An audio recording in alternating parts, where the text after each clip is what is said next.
Good. Now, you were just mentioning about that our judiciary is following the due process of law.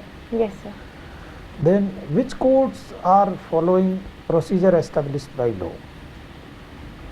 Procedure established by law ये Indian constitution के article 21 में दिया गया है और ये कहता है कि a person can be deprived of life और liberty if there is a valid law and the procedure prescribed by the law is followed.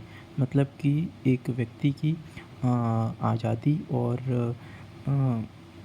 Liberty को डिप्राइव किया जा सकता है कब, जबकि कोई वैलिड लॉ हो और वो लॉ भी प्रोसीजर प्रिस्क्राइब्ड बाय लॉ के तहत बना हो। मतलब कि लॉ जब बन रहा हो वो उसी तरीके से बना हो जिस तरीके से उसका प्रोसेस हो। और ये जो प्रोसीजर इस्टेब्लिश्ड बाय लॉ जो लिया गया है वो जापान के कॉन्स्टिट्यूशन से लिया गया है। और ये प्रोसीजर इस्टेब्लिश्ड बाय लॉ में एक केस भी है बहुत इम्पॉर्टेंट, वो है A.K. गोपालन वर्स स्टेट ऑफ मद्रास 1950 का, जिसमें कि स्ट्रिक्ट तरीके से बता दिया गया है कि प्रोसीजर इस्टेब्लिश्ड बाय लॉ जो है इंडियन कॉन्स्टिट्यूशन में आर्टिकल 21 में एक्सप्लिसिट तरीके से मेंशन है।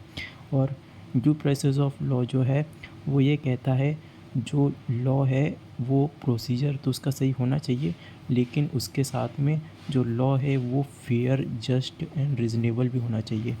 और ये जो USA से लिया गया है ड्यू प्रोसेस ऑफ लॉ को।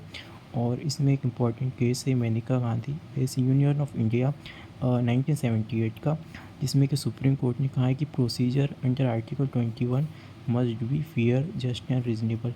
मतलब कि आर्टिकल 21 में प्रोसीजर इस्टेब्लिश्ड बाय लॉ के साथ साथ ये भी देखा जाएगा कि जो लॉ है वो फेयर है, जस्ट एंड रीज़नेबल है।